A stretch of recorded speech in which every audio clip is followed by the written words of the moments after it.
Allô? Allô, ma coach? Oui. Oui, c'est pour poser une question, ma coach. Enfin, une caviar. Ok, on t'écoute, ma caviar. Oui, ma coach, je vous appelle en fait parce que j'ai une histoire à vous raconter. En fait, je sors avec le mari de ma meilleure amie. Hein? Nous sommes en couple. Oui. En fait, je vous explique, le mari de ma meilleure amie, il y a 2 ans. Oui. Et en fait, on s'est mis ensemble, en couple. Ma chérie, pardon, mais ouvre bien ton gosier. L'affaire si intéressante, pardon. Voilà une caviar, c'est ce que je voulais. Ouvre ton gosier, ma chérie, pardon. Ton affaire, c'est le genre d'affaire que nous, les caviars, on aime. Oui. Oui, ma coach. Oui. Là, vous m'entendez mieux, là? Oui, là, ça va très bien. Oui. Tu parles bien fort, oui. D'accord. Oui, donc comme je vous disais, donc il y a 2 ans, donc le meilleur ami, ma meilleure amie, elle a déjà, et donc je vais réconforter son mari. Et nous étions donc dans le deuil, donc moi j'étais là pour lui. Et on s'est rapprochés et voilà, donc ça s'est fait tout seul. Et maintenant, voilà, on a fini par se mettre en couple, on a décidé de se mettre en couple.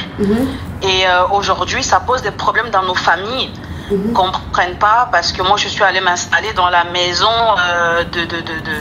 de mon... Maintenant, c'est mon chéri, en fait.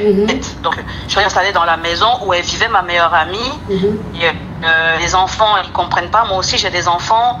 Et ça ne marche pas. Donc, on ne sait pas. Aujourd'hui, ma question, c'est de savoir comment je peux gérer ça, comment on va gérer ça par rapport à nos différentes familles qui ne comprennent pas ce qui se passe, en fait. Et nous, on ne sait pas si on peut continuer ou on arrête. En fait, voilà ma question, ma coach. Ok, d'accord. Donc, je vais récapituler rapidement. Tu as ta meilleure amie qui était mariée et tout, et qui a déjà malheureusement. Et pendant le Djali, comme son mari était en deuil, tu partais le réconforter, tu partais remonter son moral et tout. Et c'est comme ça que vous vous êtes rapprochés. Et vous avez commencé à sortir ensemble. Jusqu'à ça aboutit à une relation vraiment sérieuse. Et il a demandé que vous vivez ensemble, c'est-à-dire que tu viennes vivre dans la maison de ta meilleure amie. Parce que quand elle vivait, c'est dans ce foyer-là, elle était. Donc tu allais vivre maintenant dans le foyer. Toi, tu as des enfants, tu es venu vivre dans le foyer avec tes enfants.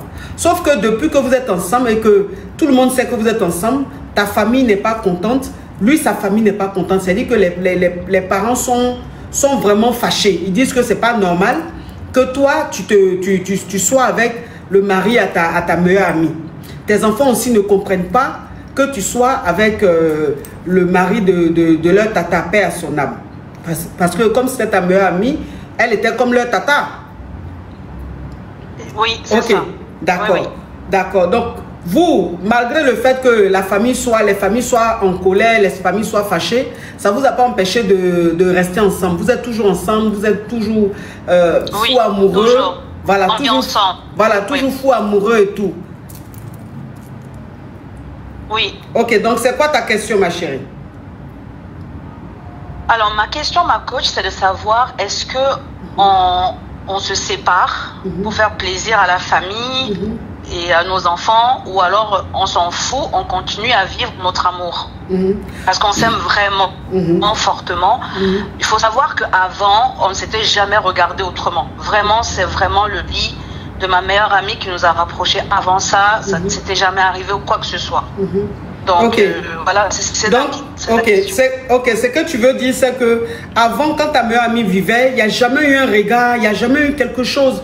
C'était vraiment le mari à ta meilleure amie. La relation était très simple. C'était la belle, le beau et la meilleure amie à sa femme. C'est le djali de ta meilleure amie qui vous a rapprochés. Tu ne peux pas expliquer, mais c'est quelque chose de fort.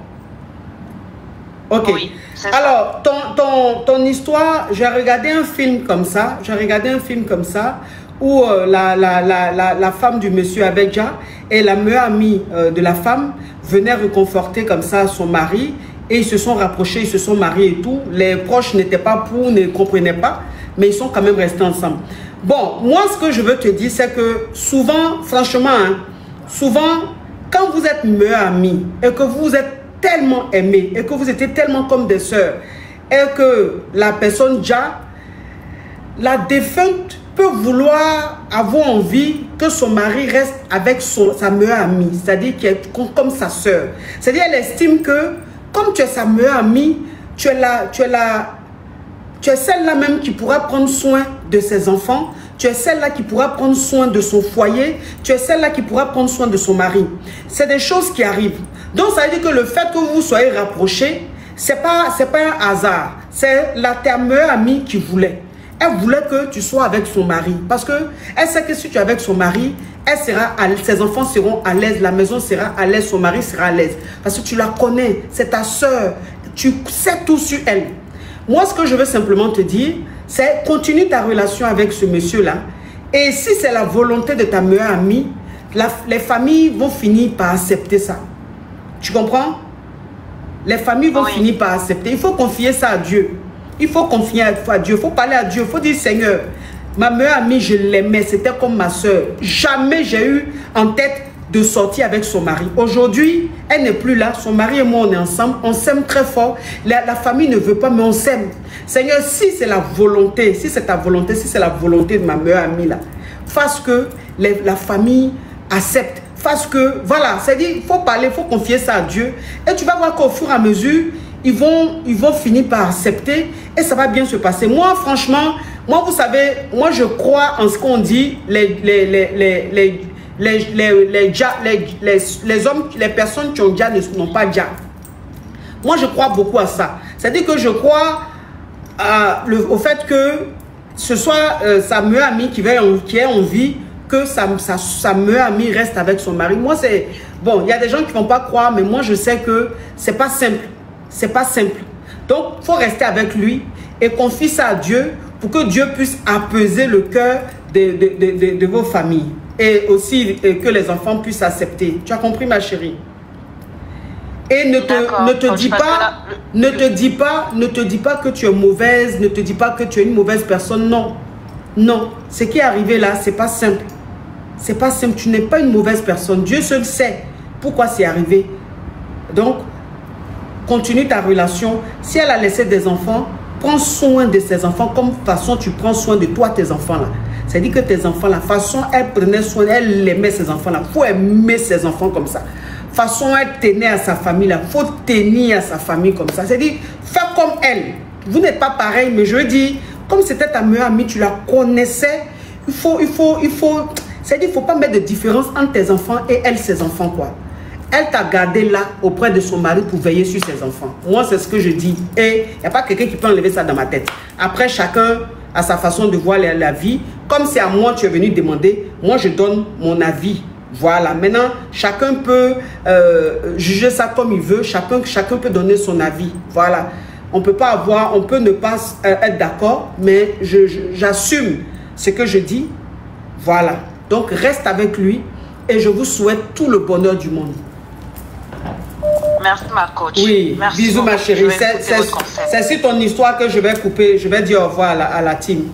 Je voulais une belle histoire et Dieu m'a envoyé une belle histoire. Et ça, c'est quelque chose de fort. Il y a des gens qui ne peuvent pas comprendre, mais quand tu es vraiment dans le spirituel, il y a beaucoup de choses que tu comprends. Voilà. Ceux qui sont dans le spirituel, qui développent, qui agrandissent leur spirituel, vont me comprendre. Mais ceux qui ne sont pas dans le spirituel ne vont pas comprendre. Ils vont rester dans l'émotion. Et moi, je ne suis pas dans l'émotion. Voilà. Donc, bisous ma chérie.